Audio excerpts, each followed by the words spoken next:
Willkommen in Ho Chi Minh City, der größten Stadt Vietnams und damit dem letzten Teil unseres Vlogs.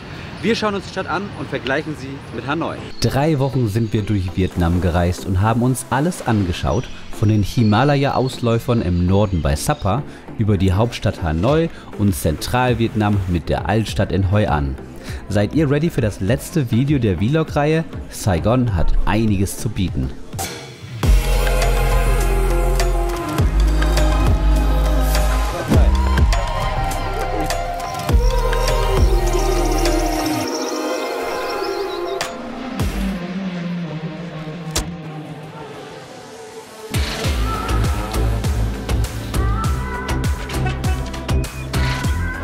Laute Musik überall, LEDs überall. Wenn euch sowas gefällt, seid ihr hier genau richtig. Gestärkt mit unseren Regenponchos geht's jetzt weiter. Saigon ist der District 1 von Ho Chi Minh City, wird also umgangssprachlich immer noch so genannt. Ich suche mir jetzt meine Pho, weil ich jetzt gerade erst angekommen bin und richtig Hunger habe. Aber Mike aus dem Off, erzähl du doch mal zwischendurch, was wir in Saigon alles machen. Wir werden die größte Stadt des Landes auf Herz und Nieren prüfen, lecker essen gehen, aber auch den Bar District und die berühmten Apartment-Cafés besichtigen. Danke Mike, wir sind fast da. Das Gute ist ja, dass wir uns für ein Hotel nahe der Bui Vien Walking Street entschieden haben, denn da gibt es super viel zu essen, richtig viele Restaurants, eine geile Barstraße und es ist so ein bisschen der Hip District und hier ist auch schon unser Restaurant.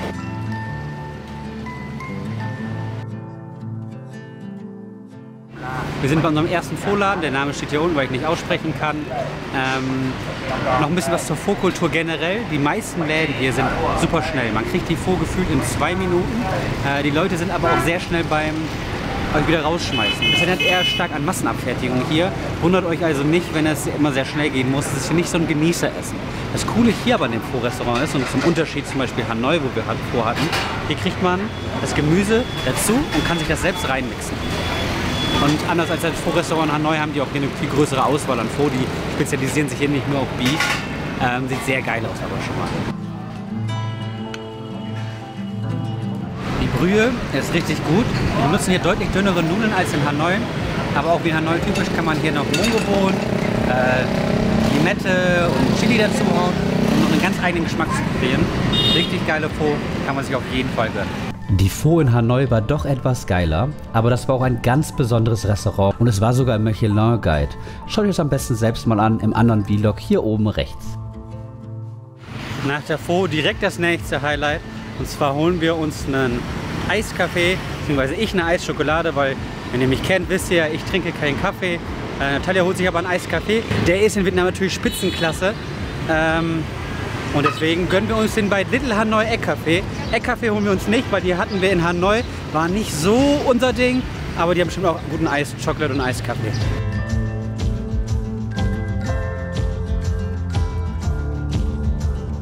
Leider hatten sie keine Schokolade, aber Natalia hat wenigstens ihren Kaffee bekommen und das Café gibt ihr einiges her. Die Einrichtung ist auch schön. Man hat hier ein großes Bild auch von Ho Chi Minh, als er noch jung war. Und es ist sehr typisch für Saigon.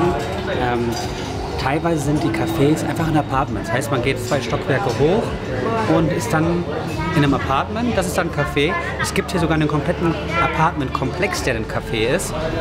Den schauen wir uns auch noch bei der Zeit an. Jetzt genießen wir aber erstmal Natalia ihren Kaffee. Ich hole mir nachher noch einen Kakao und dann geht's weiter in die Stadt. Immerhin ist ja Gutes. Warte, wieso regnet es? Wichtiger Tipp.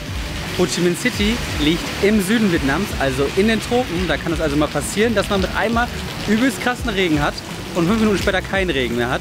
Heißt also, packt eure Regenponchos ein oder macht euch darauf gefasst, dass ihr vielleicht meinen Kaffee eine halbe Stunde länger braucht.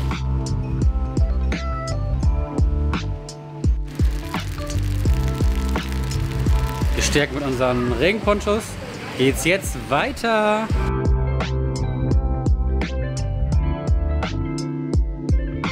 Bui Vien Walking Street ist natürlich nah, habe ich ja vorhin schon gesagt. Das ist die Straße hier, wo sehr viele Bars nur sind. Sieht jetzt bei Tageslicht nicht krass aus.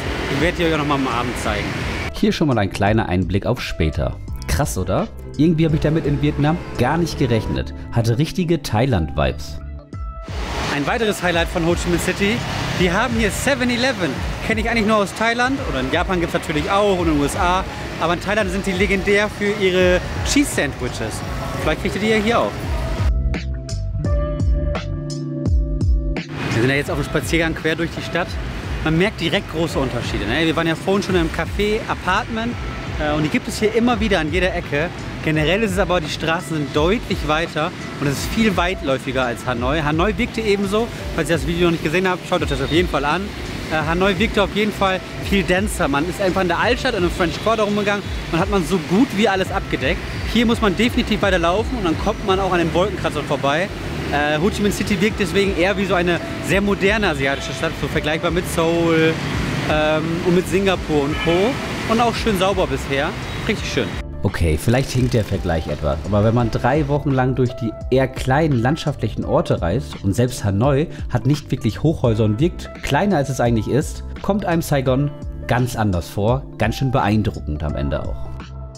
Wir sind jetzt in der Ben Thanh Area, sehr bekannt für den Night Market.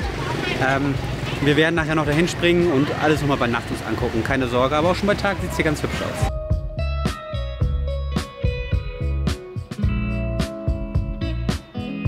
Falls ihr übrigens gerne mal ein Bier trinkt und abseits des Bier Saigon oder Bier Hanoi mal ein paar getestet habt, dann habt ihr bestimmt Pasteur Brewing Company schon mal gelesen. Und die sind an der Pasteur Street in Saigon. Die verkaufen ihr Bier absolut überall weit in Vietnam. Und wir testen mal eins bei denen selbst. Ja, die haben hier ein paar Biersorten. Nicht super viel, ist ein kleiner Laden, aber wir werden auf jeden Fall mal ein Bier testen für euch. Das Pineapple Sour Ale schmeckt einfach fast wie ein Saft, bei der Hitze perfekt. Richtig frisch und fruchtig. Könnt ihr euch den Laden mal. Vielleicht wird es doch mehr als ein Bier. Die Craft-Bier-Szene in der Stadt gibt auf jeden Fall etwas her. Richtiger Expert-Vibe und deswegen werden wir nachher noch eine Brauerei testen. Beeindruckende Gebäude sind auf jeden Fall der Union Square mit sowas wie Rolls-Royce und sowas drin, also sehr fancy. Und auf der anderen Seite das Rathaus, das im französischen Stil gebaut wurde. Das alte Rathaus wurde 1906 errichtet und steht imposant in dem gelben Kolonialstil der Franzosen hinter der Ho Chi Minh-Statue und blickt auf eine lange Allee, aber die schauen wir uns an Tag 2 noch genauer an. Weiter geht's in Richtung des großen Einkaufszentrums, das gefühlt alles hat und selbst ein riesiger Uniqlos daneben. Also auch viel für das westliche Shoppingherz zu finden. Wer es dann lieber vietnamesisch will, geht in diesen Apartmentkomplex nebenan, der ebenfalls in ein Shoppingcenter umgebaut wurde. Verrückt.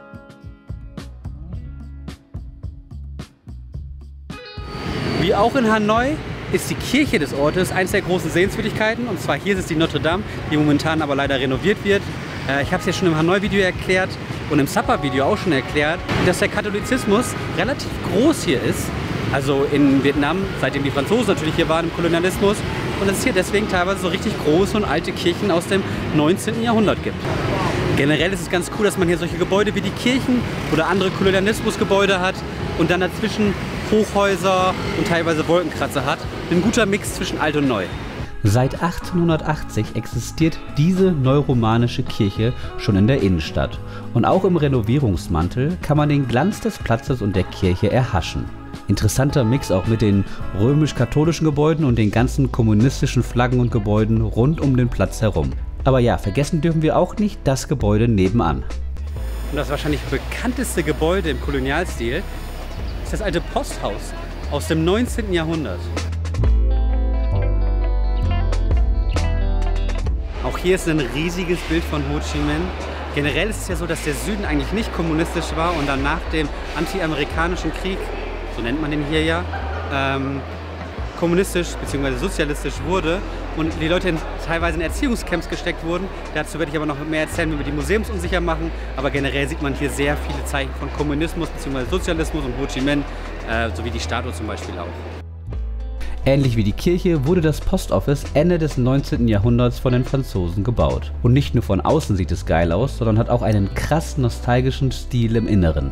Ich liebe ja solche alten Posthäuser. Ach ja, und Souvenirs kann man hier auch kaufen.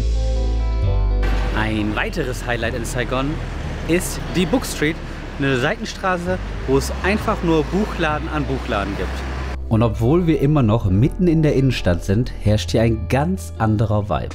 Es ist ruhig, es ist gemütlich und man kann hier viel durch die Buchläden stöbern und einige haben auch internationale Bücher. Für jeden Bücherwurm ein Must-Visit. Echt cute, so viele Buchläden, aber auch Souvenirläden, wo man sich Postkarten und so kaufen kann. Wenn ihr also Souvenirs braucht, das ist vielleicht der perfekte Ort dafür. So, das letzte große Highlight unseres ersten Tages ist die Oper, die auch wunderschön ist, aber nicht zu vergleichen mit Hanoi. Aber das Gebäude ist trotzdem schön. Und daneben ist auch ein richtig altes Edelhotel aus der Zeit Indochinas. Das ist immerhin schon 140 Jahre alt. Ich habe noch so ein altes Hotel gesehen und beim Reinschauen fühlt man sich immer ins frühe 20. Jahrhundert zurückversetzt. Aber ja, bisher sind die alten Gebäude zwar schön, aber meine Meinung, sie wirken immer wie eine kleinere Version der Gebäude Hanois. Schön, aber nicht ganz so imposant am Ende. Nach den ganzen Sehenswürdigkeiten kann man sich dann zum Saigon River hinbewegen. Ein riesiger Fluss. Da kann man schön sehen, wie hoch der gerade steht, also wie viel Wasser hier geflossen ist. Aber natürlich auch sehr viele Hochhäuser und ein paar alte Hotels. Hier kann man den Tag schon ausklingen lassen, bevor man dann irgendwie Abendessen geht.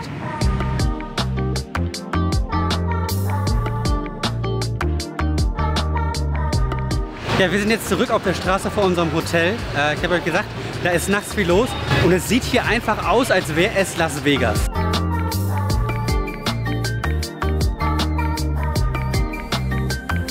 Bahnbar, laute Musik, überall LEDs, überall. Wenn euch sowas gefällt, seid ihr hier genau richtig.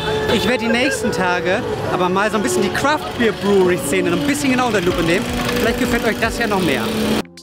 Vorher schauen wir uns aber noch eine Rooftop-Bar an. Denn den Großstadtflair kann man von hier oben noch besser genießen. Was für eine Aussicht, oder? Die Vietnamesen frühstücken ja eher herzhaft, also auch Pho ist ziemlich üblich fürs Breakfast. Ist nicht so mein Ding. Für mich ist der Kompromiss dann immer ein schönes Banh Mi. Hier sind wir bei einem Laden, der richtig gutes Banh Mi hat. Das Coole ist, in der Straße gibt es noch 2 weitere Läden. Ich packe die euch natürlich alle wieder in die Google Maps Karte. Die sollen richtig geile Banh Mis haben. Das ist immer ein schöner Kompromiss fürs Frühstück, finde ich. Und daneben ist auch direkt noch ein Café, wo man sich schön eiskalten Kaffee und Kakao holen kann. Generell gibt es hier natürlich Banh Mi-Läden wie Sand am Meer, vor allem diese kleinen Stände. Deswegen probiert euch da gerne mal aus. Es gibt bestimmt hier noch ein paar richtig kleine Hidden Gems, die ich nicht gefunden habe, weil ich mich mehr auf Google Maps und auf Empfehlungen von Websites konzentriere. Ich bin ja ehrlich, diese Stände sind sehr oft verlockend und in Hanoi hatten wir ja sogar unser Lieblings-Banh Mi von so einem Stand. Aber Vorsicht, Hygiene wird hier nicht immer hochgeschrieben, deswegen checkt vorher, wo ihr was esst. Geht auch gerne mal die Seitenstraßen entlang, abends oder am Tag. Und da gibt es sehr viele Restaurants, die vielleicht ein bisschen ansprechender für euch sind.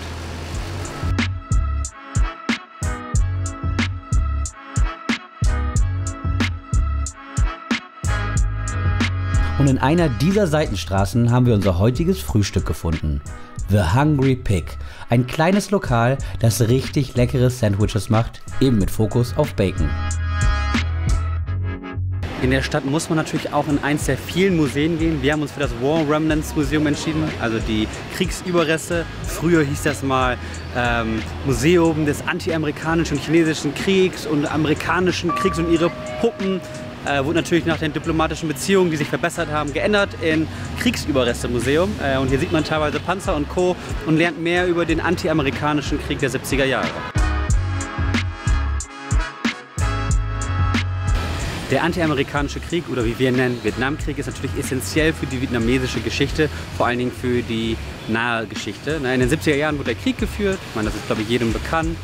Und Vietnam hat ihn gewonnen gegen die US-Amerikaner und deswegen wurde die Teilung Nord- und Südvietnams aufgehoben. Nordvietnam hat den Süden übernommen. Es wurde beides kommunistisch bzw. sozialistisch.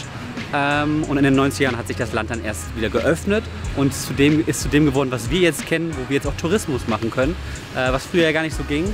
Aber es ist sehr krass halt zu sehen, dass dieser Krieg gar nicht so weit weg ist. Ne? Gerade für uns Deutsche ist es ja immer so, wir kennen den Zweiten Weltkrieg, aber es ist mittlerweile 2 Generationen her, fast schon 3 Generationen her. Hier ist es eben eine näher dran. Gerade die Masse an Panzern und anderen Kriegsgeräten ist schon erdrückend. Aber drinnen wird es dann nochmal eine Stufe härter. Während in der untersten Etage noch Verbundenheit und Positionen im Krieg gezeigt werden, sieht man weiter oben teilweise sehr harte Bilder aus dem Krieg.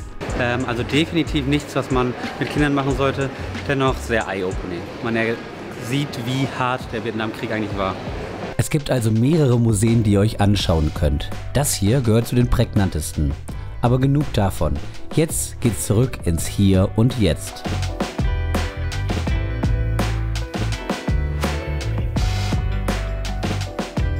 Ja, in der Stadt verteilt gibt es natürlich immer wieder solche Streetfood-Hallen, wo ihr Verschiedenes bekommt. Gönnt euch die mal und vielleicht findet ihr was Schönes zu essen oder zu trinken hier.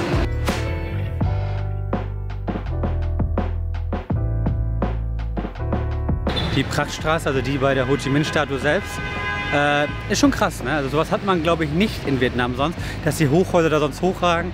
Ich muss aber sagen, am Ende haut es mich nicht um. Es gibt hier nur ein Gebäude, das ich ziemlich geil finde. Das ist da vorne. Und zwar sind das die Café Apartments, von denen ich euch vorher schon erzählt habe. Guckt euch das Gebäude mal an. Ziemlich verrückt, oder? Wenn ich Saigon mit einem Begriff zusammenfassen müsste, dann Apartment-Cafés. Denn die machen den Charme der Stadt aus. Kleine Cafés in alten Wohnräumen, die umfunktioniert wurden. Und das alles super cozy. Ich habe euch ja gesagt, wir wollten noch ein paar Brauereien testen. Wir sind in der Heart of Darkness Brewery. Die haben auch so 20 verschiedene Biere. Lohnt sich auf jeden Fall auch mal vorbeizuschauen. Richtig cooler Laden.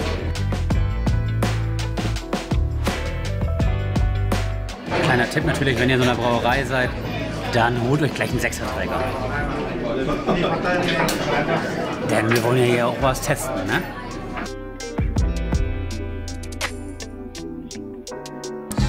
Es ist ein bisschen dunkel. Wir sind jetzt in Seven Bridges. Die haben Pizza Slices, die haben noch mehr Bier. Wenn ihr also Breweries sucht, dann kommt hier hin. Saigon also mit der größten Expat-Kultur Vietnams. Denn was schreit mehr nach europäisch-amerikanischen Einflusses als Craft Beer? Aber alles sehr lecker und ein gelungener Abschluss für Tag 2. Bevor ich's vergesse, natürlich war ich auch wieder bei Marou. Die haben ja leckeren Kakao und Schokolade. Einfach ein cooler Laden. Für uns sieht es hier sehr chaotisch aus, aber im Vergleich zu Hanoi ist es hier komplett anders. Denn hier gibt es Ampeln, auf die wirklich gehört wird.